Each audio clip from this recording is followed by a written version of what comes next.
যাক, নাকুচু অস্ট্রেলিয়ানদের নাক কেটে দিতে পেরেছি আমরা বাংলাদেশ মাঠের ক্রিকেটেই। বাংলাদেশের সঙ্গে খেলাতে তাদের তো নানান রকম ছুতা থাকে, বায়ানাক্কা থাকে, না খেলতে পারলেই যেন বাঁচে, খেলেও যেন আমাদেরকে দয়া করে। এইবার আমরা মাঠের ক্রিকেটে ওদের দুইটা ম্যাচে যেভাবে নাকানি চুবানি খাইয়েছি, তাতে অস্ট্রেলিয়ানরা বাংলাদেশকে নিয়ে রিথিঙ্ক করতে তারা বাধ্য হবে। এইটা একটা তৃপ্তির জায়গা, নিঃসন্দেহে একটা বড় তৃপ্তির জায়গা। এখনো অফিসিয়াল না হলেও আনঅফিসিয়ালি অফিসিয়াল 2027 ওয়ানডে বিশ্বকাপে বাংলাদেশ সরাসরি খেলার জন্য আসলে কোয়ালিফাই করে ফেলছে।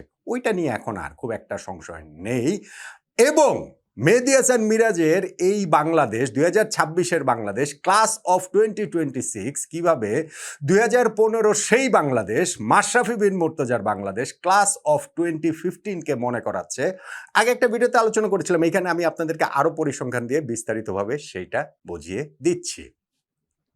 এবং কুইজ, বিশ্বকাপ ফুটবল নিয়ে যে কুইজ, এই কুইজটা নিয়ে অনেকের মধ্যে একটুখানি সংশয়ের জায়গা তৈরি হয়েছে। ঠিক আছে, নতুন শুরু করেছি তো অনেকে একটুখানি কনফিউজড আছেন। আমরা গতদিন 2টা কুইজ দিয়েছিলাম, সেইখানটাতে পুরস্কার যারা জিতবেন লটারির মাধ্যমে বিজয়ীদের জন্য একটা ব্রাজিলের জার্সি, একটা আর্জেন্টিনার জার্সি।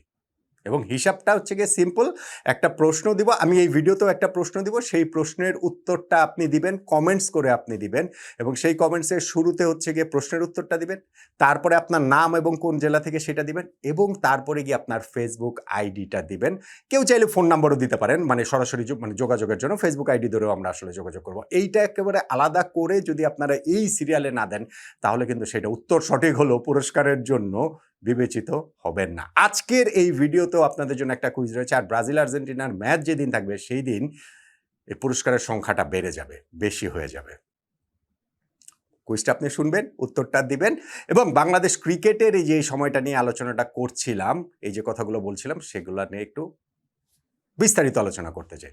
তাসকিন আহমেদ দ্বিতীয় ওয়ানডে শেষে প্রেস কনফারেন্সে এসে কিন্তু এই কথাটা বলেছিলেন যে ধানক্ষেতের উইকেটে আমরা জিতিনি। ধানক্ষেতের উইকেটে জেতার হিসাবটা কি?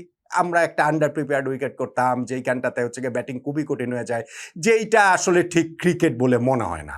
ধরেন 2021 সালে অস্ট্রেলিয়ার বিপক্ষে সিরিজটাতেই তো আমরা T20 ফরম্যাটের উইকেট করেছিলাম না, আমরা 4-1 ব্যবধানে সিরিজ জিতেছিলাম না। লাভ কি হয়েছে? আমরা ওয়ার্ল্ড কাপে গিয়ে ভরাডুবি হয়ে গিয়েছে, আর অস্ট্রেলিয়া সেই ওয়ার্ল্ড কাপে গিয়ে বিশ্বকাপ জিতে নিয়েছে। এই জাস্ট পরপরই, ওই সিরিজটার পরপরই অস্ট্রেলিয়া নিউজিল্যান্ড 2 দলের বিপক্ষে আমরা ওইভাবে উইকেট বানিয়ে সিরিজ জিতেছিলাম, ওই 2টা দলই ফাইনাল খেলেছিল। তো অস্ট্রেলিয়ার কি এখন আর ওরকম কোনো কিছু বলার উপায় আছে? ওরকম এক্সকিউজ দেওয়ার উপায় আছে? কোনো এক্সকিউজ কিন্তু নাই রে ভাই। যেই উইকেট আমরা বানিয়েছি এটা প্রপার ওয়ানডে উইকেট, এইটা টিপিক্যাল মিরপুরের উইকেট না, এইটা ধানক্ষেত না। ফলে এই জয়টা বাংলাদেশের জন্য নিঃসন্দেহে আরও অনেক বেশি তৃপ্তিদায়ক। এই জয়টা বাংলাদেশকে নিঃসন্দেহে আগামী বিশ্বকাপ খেলাতে ওইখানে আরও ভালো করা, তাই যেহেতু ওই বিশ্বকাপটা হবে হচ্ছে গিয়ে আফ্রিকা মহাদেশে, সেই জায়গাটাতে আমাদেরকে আরও অনেক কনফিডেন্স দিবে। এখন সেই বিশ্বকাপ আমরা খেলতে পারবো কিনা একটা বিশাল সংশয়ের মধ্যে পড়ে গিয়েছিলাম। কিভাবে বিশ্বকাপে কিভাবে কোয়ালিফাই করবে দলগুলো? 14টা দলের বিশ্বকাপ, কিন্তু সরাসরি কোয়ালিফাইংয়ের হিসাবটা হচ্ছে গিয়ে সাউথ আফ্রিকা এবং জিম্বাবুয়ের বাইরের র্যাঙ্কিংয়ে যারা 8টা দল থাকবে তারা সরাসরি কোয়ালিফাই করবে 2027 সালের 31শে মার্চের মধ্যে। এখন সাউথ আফ্রিকা যেহেতু 8-এর বাইরে যাবে না, জিম্বাবুয়েও যেহেতু এই 8-এর মধ্যে আসবে না, ফলে হিসাবটা সিম্পল যে 9-এর মধ্যে থাকতে হবে। বাংলাদেশ কিন্তু গত বছর মে মাসে আমরা র্যাঙ্কিংয়ে 10 নম্বরে চলে গিয়েছিলাম। ওয়ানডে ফরম্যাট আমাদের স্ট্রংগেস্ট ফরম্যাট, সেখান থেকে আমরা 10 নম্বরে চলে গিয়েছিলাম। এটা একটা অ্যালার্মিং ব্যাপার ছিল, এবং ওই সময় যে রেজাল্টটা ছিল, আমরা 14 ওয়ানডের মধ্যে 12টা ওয়ানডে আমরা টানা তো না, আমার 14টার মধ্যে 12টা ওয়ানডে আমরা হেরেছিলাম। সেইখান থেকে বাংলাদেশ ক্রিকেটের রিকভারিটা দেখেন। এখন আমি দেখছিলাম যে আইসিসি ওয়ানডে র্যাঙ্কিং আমরা এখনও 9 নম্বরেই আছি, কোনো অসুবিধা নাই, কিন্তু 9 নম্বরে যে আমরা আছি সেইখানটাতে আমাদের রেটিং পয়েন্ট হয়ে গেছে 88। 8 নম্বরে যে রয়েছে রেটিং পয়েন্ট ইংল্যান্ডের, তাদের হচ্ছে গিয়ে 89, মানে আমাদের চেয়ে মাত্র 1 বেশি। আর মোস্ট ইম্পর্টেন্টলি 10 নম্বরে যে আছে ওয়েস্ট ইন্ডিজ, তাদের রেটিং পয়েন্ট হচ্ছে গিয়ে 73। অর্থাৎ আমরা রেটিং পয়েন্ট 15-র একটা গ্যাপ এইখানটাতে তৈরি করে নিতে পেরেছি। ফলে এই 15-র গ্যাপ আমরা পিছিয়ে যাব, ওয়েস্ট ইন্ডিজ এগিয়ে যে আসলে এটা মিটিয়ে ফেলবে আগামী বছর 31শে মার্চের মধ্যে, এটা হওয়ার কোনো কারণ নেই। ফলে বাংলাদেশ আসলে আগামী ওয়ার্ল্ড কাপে সরাসরি কোয়ালিফাই করেছে, সেইটা আমরা বলতেই পারি।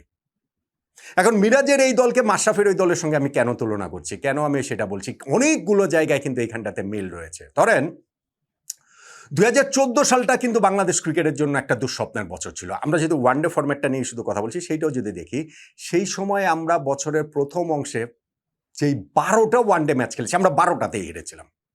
আমরা শ্রীলঙ্কার কাছে 3-0 সিরিজ হেরেছি, আমরা এশিয়া কাপের 4টা ম্যাচে হেরেছি, আমরা ভারতের কাছে 2-0 সিরিজ হেরেছি, আমরা ওয়েস্ট ইন্ডিজের কাছে 3-0 হেরেছি, আমরা 12টা ওয়ানডে খেলে 12টাতেই আমরা হেরেছিলাম। তারপরে আমাদের ক্যাপ্টেন চেঞ্জ হলেন, ক্যাপ্টেন হিসেবে আসলেন মাশরাফি বিন মুর্তজা, এবং ক্যাপ্টেন হিসেবে এসে প্রথম সিরিজটাই 2014 ওই শেষ ভাগে আমরা জিম্বাবুয়ের বিপক্ষে 5-0 জিতলাম। তারপরে তো 2015 ওয়ার্ল্ড কাপে গিয়ে আমরা কোয়ার্টার ফাইনালে উঠে গেলাম। এরপরে তো ঘরের মাটিতে আমরা ওই পাকিস্তান, ইন্ডিয়া, সাউথ আফ্রিকাকে পরপর 3টা সিরিজে আমরা হারিয়ে দিলাম, এবং সেইখান থেকে বাংলাদেশ ক্রিকেট উত্থানের একটা পর্ব ওইখানটাতে তৈরি হয়েছিল, আমরা যদি ওইভাবে বলি। এখন সেকেন্ড ওয়েভটা এইবার কিভাবে আসছে সেইটা আমি একটু ওই সিরিজ ধরে যদি বলি। ধরেন আমাদের এইখানটাতে গত বছর ওয়েস্ট ইন্ডিজের বিপক্ষে সিরিজের আগের অবস্থাটা যদি চিন্তা করেন, তাহলে এর আগের 14টা ওয়ানডের মধ্যে বাংলাদেশ 12টা হেরেছিল, এবং সেইখানটাতে 2024 থেকে ধরলে আফগানিস্তানের সঙ্গে আমরা ওইখানটাতে সারজাতে গিয়ে সিরিজের সবগুলো ম্যাচ হেরেছিলাম, সবগুলো হারে নাই, 2-1 আমরা ওই সিরিজটা হেরেছিলাম। তারপরে গিয়ে আমরা ওই বছরটাতে ওয়েস্ট ইন্ডিজে 3-0 গিয়ে সিরিজ হেরেছি, চ্যাম্পিয়ন্স ট্রফিতে 2টা ম্যাচ খেলে 2টাই হেরেছি, শ্রীলঙ্কার সঙ্গে আমরা 2-1 ব্যবধানে হেরেছি, আমরা আফগানিস্তানের সঙ্গে আবার গত বছর সেখানটাতে আমরা 3-0 হেরেছি। তো দেখেন আপনি, ওই 5টা সিরিজের 14টা ম্যাচের মধ্যে 12টা ম্যাচ আমরা হেরেছি, কেবলমাত্র 2টা ম্যাচ জিতেছিলাম। ক্যাপ্টেন্সি চেঞ্জের যে মিলটা আমি বলছিলাম, মাশরাফি ক্যাপ্টেন হিসেবে 2014 শেষ ভাগে জিম্বাবুয়ের সঙ্গে সিরিজে এসেই পুরোটা চেঞ্জ হয়ে গিয়েছিল, মিরাজের এসেই পুরোটা চেঞ্জ হয়নি, কেননা তিনি ওইখানটাতে ওয়েস্ট ইন্ডিজের সঙ্গে ওই সিরিজটাতেও ভারপ্রাপ্ত ক্যাপ্টেন ছিলেন, যেটাতে আমরা 3-0 হেরেছিলাম। স্থায়ী ক্যাপ্টেন যে হলেন শ্রীলঙ্কার সঙ্গে, সেই সিরিজটা আমরা 2-1 হেরেছিলাম, এবং তারপরের সিরিজটাতেও কিন্তু আমরা আফগানিস্তানের সঙ্গে 3-0 হেরেছিলাম। কিন্তু এরপর থেকে আমাদের এই টার্ন অ্যারাউন্ডটা হয়ে গেল, আমরা ওয়েস্ট ইন্ডিজের সঙ্গে সিরিজ জিতলাম 2-1, যেটা হেরেছি সেইটাও আসলে অফিসিয়ালি টাই, সুপার ওভারে গিয়ে আমরা সিরিজটা হেরেছি, ম্যাচটা হেরেছিলাম। তারপরে গিয়ে আমরা এই বছর মার্চে পাকিস্তানের বিপক্ষে 2-1 সিরিজ জিতেছি, এপ্রিলে গিয়ে নিউজিল্যান্ডের সঙ্গে 2-1 সিরিজ জিতেছি, আমরা এখন এই জুন মাসে এসে অস্ট্রেলিয়ার সঙ্গে 2-0 ব্যবধানে এগিয়ে আছি। অর্থাৎ সর্বশেষ 4 সিরিজের 11 ম্যাচের মধ্যে 8টা ম্যাচ বাংলাদেশ জিতেছে, তার আগের 14 ম্যাচের মধ্যে 12টা আমরা হেরেছিলাম। ঠিক যেমন 2014-15 ওই সময়টাতে 12 ম্যাচে 12টা আমরা হারার পরে আমাদের সেই জিম্বাবুয়ে দিয়ে শুরু হলো, তারপরে বিশ্বকাপ পারফরমেন্স, তারপরে পাকিস্তান, ভারত, সাউথ আফ্রিকার বিপক্ষে সিরিজের সেই অবিস্মরণীয় জয়। সো তাই সেক্ষেত্রে ওই মিলটাকে আমরা খুঁজে পাচ্ছি না, সেটা কি আমাদের মনে হচ্ছে না? মনে তো হচ্ছে, মনেটা আসলে হওয়ারই কথা। আর এই যে সেকেন্ড ম্যাচটাতেও আমরা যে খেললাম, সেইখানটাতে আসলে 10 মিলে বাংলাদেশের জয় হয়েছে। হ্যাঁ, Mustafizur Rahman player of the match হয়েছেন, এবং হওয়াটা ঠিক আছে, যৌক্তিক বলে আমার কাছে মনে হয়, কারণ আমরা শুরুতেই যে অস্ট্রেলিয়ার 0 রানে 3 উইকেট তুলে নিয়েছিলাম, সেইখানটাতে সেকেন্ড ওভারে মুস্তাফিজের 2 উইকেট, ইনফ্যাক্ট পাওয়ার প্লের মধ্যে 25 রানে যে ওদের 4 উইকেট তুলে নিয়েছিলাম, সেইখানটাতেও 4th উইকেটটা মুস্তাফিজের, মানে 3 উইকেট, ওই 4 উইকেটের মধ্যে 3টাই মুস্তাফিজের ওইখানটাতে ছিল, প্লেয়ার অফ দ্য ম্যাচ তিনি হয়েছেন। কিন্তু আমাকে বলেন তাসকিনের অবদানটা কোন অংশে কম ছিল? হয়তো কিছুটা কম, কিন্তু মনে করেন সেটাও খুবই সিগনিফিক্যান্ট, কেননা হচ্ছে গিয়ে প্রথম ওভারে ফার্স্ট উইকেটটা তাসকিন এনে দিয়েছেন। কিংবা ধরেন তারা যে অস্ট্রেলিয়া 81 রানে 6 উইকেট পড়ে যাওয়ার পরে তারা যে একটা 100 রানের পার্টনারশিপ করে ফেলেছিল, সেই পার্টনারশিপটা তাসকিন শুধু ব্রেকই করেননি, পরপর 2 বলে 2টা উইকেট তুলে নিয়েছিলেন। ওই যে বৃষ্টির কারণে খেলাটা বন্ধ হয়ে গেল, যদি ওই 2টা উইকেট তাসকিন তুলে না নিতেন, তাহলে কিন্তু বাংলাদেশের সামনে টার্গেটটা আর একটু বড় হতো, এবং সেইটা চেস করা কিন্তু আমাদের জন্য আরও একটু ট্রিক হয়ে যেত। ফলে আপনি এই জায়গাটাতে আপনার ক্রেডিটটা দিতে হবে, ক্রেডিট দিতে হবে তানভীরকে, যিনি এইখানটাতে বোলিংয়ে এই ম্যাচে একাদশে তিনি থাকবেন কি থাকবেন না, রিশাদকে কেন খেলানো হচ্ছে না, সেই জায়গাটা প্রবল ছিল আলোচনা। আমি নিজেও বলেছিলাম যে রিশাদকে অবশ্যই খেলানো উচিত, কিন্তু তানভীরকে খেলানো হয়েছে, এবং তানভীর খুবই গুরুত্বপূর্ণ 2টা উইকেট তুলে নিয়েছেন। হ্যাঁ, নাহিদ রানার একটা অফ ডে গিয়েছে, কিন্তু সেই নাহিদ রানার অফ ডেতেও বাকিরা তো তাকে সেইভাবে সাপোর্টটা দিয়েছিলেন। মেহেদী হাসান মিরাজ উইকেট পাননি, কিন্তু মার্নাস লাবুসেনের উইকেটটা কিন্তু তিনি তুলেই নিয়েছিলেন, আম্পায়ার্স কলে লাবুসেনটা আসলে বেঁচে গিয়েছেন। এবং ওই জায়গাটাতে যে আমরা একটা আলোচনা করি, একটা আমি দেখতে পাই আর কি বিভিন্ন জায়গাতে, যে মিরাজ ওই সময় বোলিংয়ে কেন মোসাদ্দেককে আনলেন না, এটা হচ্ছে কি দলে তার জায়গা নিয়ে অনেক, ভাই ঠিক আছে, আনতে তো পারতেনই, ক্যাপ্টেন হিসেবে তিনি অবশ্যই সেটা আনতে পারতেন, কিন্তু ওইটা কিন্তু শিওর সাকসেস গ্যারান্টির কোনো ফর্মুলা না। ফলে তার চেয়ে বড় কথা, ক্যাপ্টেন আসলে ওইভাবে চিন্তা ভাবনা করে দল পরিচালনা করেন বলে আমার মনে হয় না। আমি এটা অনেকগুলো ভিডিওতে বলেছি, সেটা অবস্থানটা আমি আবারও একটু পুনরাবৃত্তি করলাম। আপনি যদি আমাদের ব্যাটিংয়ের কথা দেখেন, তাহলে দেখেন যে আমরাও কিন্তু ফার্স্ট ওভারে উইকেট হারিয়ে ফেলেছিলাম, তারপরে শান্ত এবং সৌম্য কি দুর্দান্ত একটা পার্টনারশিপ করলো। হ্যাঁ, দুজনের একজনের অন্তত ম্যাচ শেষ করে আসা উচিত ছিল, দুজনকে 50ও করতে পারেনি, 42 রানে উঠেছেন, কিন্তু বাংলাদেশকে ওই ভিত্তিটা এনে দিয়েছেন। লিটন দাস খুব ভালো খেলছিলেন, ওই 21 রানের কন্ট্রিবিউশনটা কিন্তু গুরুত্বপূর্ণ।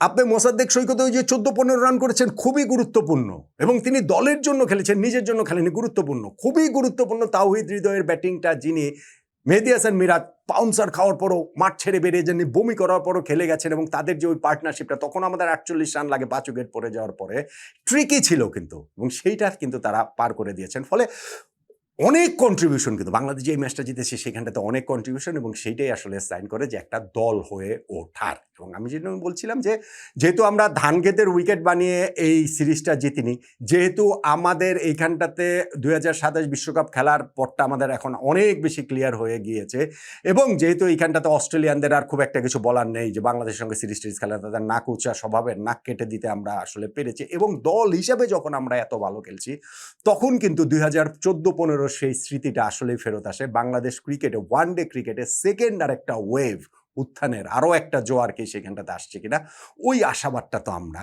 এই দলটার উপরে খুব খুব খুব করেই করতে পারি না? বলেন তো দেখে। কুইজটা আসলে দেয়নি, খেলা মানে ভিডিওটা প্রায় শেষই করে ফেলেছিলাম। কুইজ যেটা, সেটা হচ্ছে গিয়ে যুক্তরাষ্ট্র প্যারাগুয়ে মুখোমুখি হচ্ছে বাংলাদেশ সময় শনিবার সকাল কয়টায়, 7টায় মনে হয় ম্যাচ। সেই ম্যাচ শুরু হওয়ার আগ পর্যন্ত আপনাদের উত্তর দিতে হবে। প্রশ্নটা হচ্ছে এই ম্যাচে জিতবে কোন দল? জাস্ট এইটুকু। কোন দল জিতবে সেটা শুরুতে লিখবেন, তারপরে আপনার নাম এবং আপনার জেলাটা লিখবেন, তারপরে আপনার ফেসবুক আইডিটা দিবেন, চাইলে আপনার ফোন নাম্বারটা দিতে পারেন। যাদের উত্তর সঠিক হবে তাদের মধ্যে থেকে লটারিতে বিজয়ী আমরা একজনকে ব্রাজিলের জার্সি দিব, একজনকে আর্জেন্টিনার জার্সি দিব, এবং 1 সপ্তাহ পর পর আমরা এই পুরস্কার যারা জিতেছেন এই 1 সপ্তাহের মধ্যে তাদের নাম ঘোষণা করব, এবং সেইখানটাতে যারা বিজয়ী হয়েছেন তাদেরকে নিয়ে নট আউট নো মানে স্ট্রিমিয়ার্ডে আমরা একটা লাইভ আড্ডাতে আয়োজন করব, সেইখানেও আপনারা সবাই থাকবেন। নিশ্চয়ই আপনাদের সঙ্গে সেখানে ফুটবল আড্ডা হবে প্রচুর, ক্রিকেট আড্ডাও হবে, যখন বাংলাদেশ ক্রিকেটের এইরকম স্বর্ণ সময়ের দিকে আমরা আরও একবার যাচ্ছি।